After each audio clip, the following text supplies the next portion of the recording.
Hey guys, welcome back to my channel. So today I have a review for you guys, a foundation review actually. This is a continuation of my drugstore foundation review series. So I am reviewing the Milani Conceal Plus Perfect 2-in-1. This claims to be a foundation and concealer, and it also says that it's a medium to full coverage, lightweight, oil-free, long-wearing, water-resistant, and sweat-proof. So that's a whole lot of claims, so you know my fat ass put it to the test because I'm constantly sweating. Now this retails for $8.98, I believe. That's how much I purchased it for at Walmart. You guys can purchase it at Target or Ulta, whatever you guys prefer. And I also did a review on the Milani Powder Foundation. So this just claims to be a powder foundation, so I picked this up to give myself a little bit more full coverage. As you guys know, I'm just doing a whole bunch of drugstore foundation reviews for you guys because I like being able to save people money and seeing what's good on the market, especially in drugstore, because it's so convenient for us all, especially as broke bitches. So if you guys like this type of video, make sure you give it a big thumbs up. I'd really appreciate that. Make sure you guys subscribe and press that little cowbell so that way you guys get notified when I upload a new video. And if you guys are interested in seeing how this Milani Conceal Plus Perfect foundation works for me, then go ahead and keep on watching. Alright guys, so getting this Milani Conceal Plus Perfect foundation review started. So this says it's a 2-in-1. It is a foundation and concealer. Now I picked this up at Walmart and I believe it was $8.98, basically $9. So this is what the detail says. It says combat under eye circles, redness, and other skin imperfections with this medium to full coverage water resistant foundation plus concealer in one. So I like that it says that it's water resistant because we're gonna see about that shit, okay? It says Milani Conceal Plus Perfect 2-in-1 foundation plus concealer, no mess, no drip pump, dispenses just the right amount of fluid needed to achieve a flawless look and works around the clock to keep skin looking naturally perfect. Okay, bitch, a lot of complaints, a lot of claims up in this bitch. And then on the back of it, it says medium to full coverage, lightweight, oil-free formula, long-wearing, water-resistant, and sweat-proof. And you guys know my fat ass be sweating all the time. So, of course, I'm gonna keep this on for 8 hours and see how it is as well. I mean, see if it lives up to that. Not as well. What the fuck am I even saying? Don't even know. And then I also purchased the Milani Powder Foundation because you guys know I like a full coverage, so I'm going to be testing this one out. And this was the same price, I believe, like $8.98, basically $9. So this says it's a powder foundation, velvety soft, lightweight, medium coverage powder foundation, smooths and even skin tone while covering imperfections. Okay, so this foundation, you guys, this was actually one of my most requested as well with the Wet n Wild. As you guys know, that's the #1 requested. Everyone was like, bitch, you need to review that foundation. And then this was second in line, so I'm finally getting to it, even though I purchased this like 2 weeks ago. Now, I'm in the shade 04 Medium Beige. You guys, correct me if I'm wrong, tell me if I'm fucking crazy. I don't know if Walmart was just out of the deep skin tones or what, but to my knowledge, like looking at their little thingamabob, they had like a little circle on the shelf, you know, where it says like the shade, and there was one shade, I believe it was called Chestnut. That was the only deep shade. Literally the only deep shade.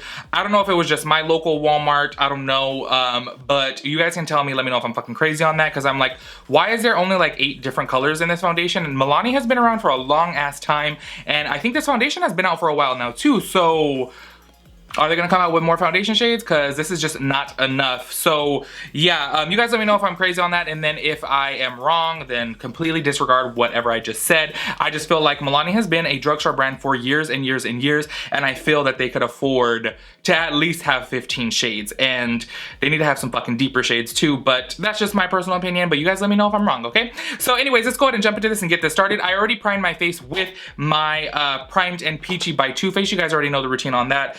So I'm gonna be taking my Rihanna sponge, which where'd that little bitch go? Here it goes. My Rihanna sponge as I normally do, and I'm gonna be taking this all over my face. Now I will say I do like the pump on this. It is super convenient, and I don't know, it feels like really nice.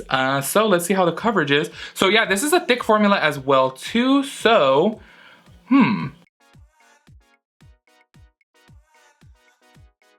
So now I'm just putting on a little bit more. I definitely do feel like this is a medium coverage, but I'm gonna build that bitch up to a full coverage.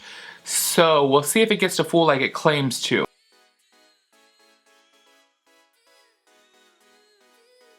Alright, so I built it up to a really nice full coverage, and I feel like the finish is really pretty. It's not like overly matte. I would definitely say it's like a satin finish, but I do see some sheen to the skin, see if you guys can tell, and I've had this on for about 2 minutes now, so it definitely would have dried. So what I'm going to do now is, because it says that it's a concealer, is I'm going to use this as a concealer underneath my eyes and see how that is and see how it holds up throughout the day, because if it says it's a concealer, then it shouldn't really crease that much, so we'll see.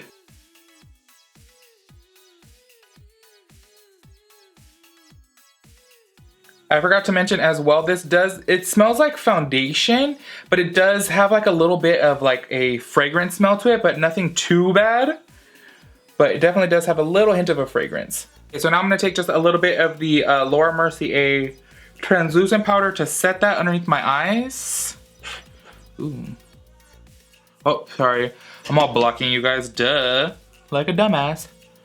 I still like putting this translucent powder on with a beauty blender because of the point. I just feel like the point gets into the eye way better than the Rihanna sponge. All right, so now I'm gonna go in on my forehead, which you guys know is my problem area. So this is kind of like the make or break of all foundations right here, because I do feel like a lot of people out there do have fine lines. So I'm not the only one who, you know, has a tough time with fine lines, especially like on my forehead. It's really fucking bad. But that's how I can tell if the foundation is good or not, is if it's sitting in my fine lines on my forehead, which, woo, the fragrance of the fucking foundation is like burning my eye. Oh my God.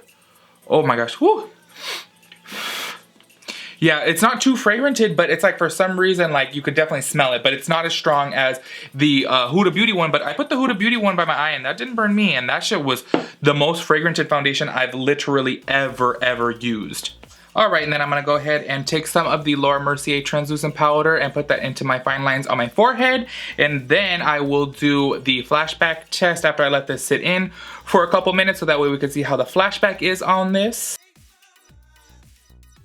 All right, so there definitely is some flashback in this. As you guys can tell, like right here in the part of the picture where I didn't blend the foundation into my non-existing hairline, which, I mean, it's not like too bad, but it's definitely a little bit noticeable. But as soon as I put on bronzer and shit like that, I'm sure you wouldn't be able to tell. So what I'm gonna do now is go ahead and set the rest of my face with the Milani powder. Now, this one right here is a little bit lighter, but it's okay because in person, this foundation is a little bit darker than my skin. So we'll see how this is. And I'm hoping that it's better than the Wet n Wild powder because that powder did absolutely nothing for me, like nothing at all. All right, guys, so the powder honestly is not really doing anything for me. I don't really like it. And it does say that is a powder foundation. Now, my first reaction to something saying that it's a powder foundation is going to compare it to MAC Studio Fix, and that gives a, you know, coverage. It's supposed to give a coverage if it's saying it's a foundation, and this one says it's a medium coverage, and I don't see any added coverage whatsoever. I just see it like slightly mattifying it, but yeah, it's not really doing anything for me. But the overall foundation so far, I really do like it. The powder, all right, guys, so my foundation is all set with the powder. I feel like the powder didn't really do anything but just mattify a little bit. I was looking for a little bit more coverage, but it's all good. I definitely do feel like the foundation gave a nice full coverage. I'm leaning in close so that way you guys can see. I like it so far, and I feel like it should be a good foundation because it does have the claim of, you know, being a long wearing, waterproof, sweat proof, all that good shit. So I'm gonna, of course, put it to the test. Now I'm gonna go ahead and put on my bronzer, and then we'll go ahead and clock the time and see how this wears throughout the day. And as always, I'm taking my MAC Mineralized Skin Finish in medium tan with my Kat Von D 20 brush. You guys already know my favorite bronzer. I use it in every single video. I know you guys are probably tired of seeing it, but it's my favorite.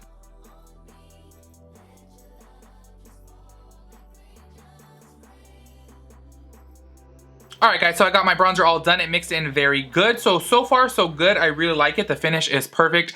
And I don't feel like it's overly dry, and I don't feel like it's overly dewy. I feel like it's like the perfect satin finish. I don't even know if it's a satin finish technically, but to me, it's satin. So far, so good. And it is currently 3:54 right now. So I will keep this on for 8 hours. I am gonna film a review on the Huda Beauty Desert Dust palette. So when I come back, you guys will see me all full glam and stuff like that. So yeah, I'll go ahead and do my check, which you guys will see right now. All right, guys, so it's currently 7:56. Sorry for the shitty lighting, but so far this foundation is not wearing good at all. On the side of my nose, let's see if you could see if I zoom in.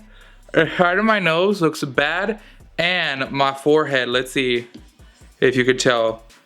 You see my forehead there? Oh my gosh. Honestly, you guys, like, I know that I have lines there, but my lines are really not that bad, and a lot of foundations are good with them. But the Wet n Wild one did this same shit, and now this Milani one's doing the same thing for me as well. So far, I'm really not liking it on the side of my nose, and I'm not liking it on my forehead. But once again, on my cheeks where it's completely smooth, that's where I do like it. But yeah, I'll go ahead and do another check-in in about 3 hours and let you guys know how it is. Currently 11:21, so I've had this foundation on for about 8 hours now. If you're wondering why the fuck my makeup is done, I just filmed filmed a review slash tutorial on the Huda Beauty Desert Dust Palette, so I'll go ahead and link it right up here so you guys can check it out if you want to. Now, so now that I've had this foundation on for about 8 hours, when I did my last check-in, I was like, oh, you know what? My forehead looked terrible, but it honestly hasn't gotten worse since then, so that's a good thing. On the Wet n Wild one, my forehead just got really, really bad, but I will say my nose is like really fucking oily and the side of my nose looks terrible. But as far as my forehead lines, they didn't get any worse from the last check-in, so that's a good thing. So overall, I feel like I give this maybe like a 1.5 thumbs up. You guys know I normally give shit 2 thumbs up or no thumbs up or 1 thumbs up, whatever the fuck. So we're just gonna call it a 1.5 thumbs because I don't know what the fuck to call it. Overall, I feel like it does have a nice finish. It is a definitely full coverage foundation, but it didn't get like too cakey and it didn't get patchy. The only problem is it just got like, what's the right word? Like coagulated? Is that the right word? I think so. I got like coagulated on the side of my nose and then my fine lines, but it didn't really turn out too bad. So yeah, overall, I think this is a decent foundation. The powder, I don't like, but the foundation, I feel like it's pretty good. It's not the best. It's no Maybelline Fit Me, because you guys know that's my #1 favorite drugstore foundation so far, but this one's pretty good. Where's that fucking powder? This powder, I just don't really care for. It didn't do anything for me, but the foundation I would recommend. So yeah, if you guys like this video, go ahead and give it a big thumbs up. I'd really appreciate that. And let me know what other foundation reviews you guys want me to see. And make sure you guys press that little cowbell button right there, and that way you guys get notified when I upload new videos. So yeah, make sure you guys subscribe, and I'll catch you guys in my next video. Peace out, Girl Scout.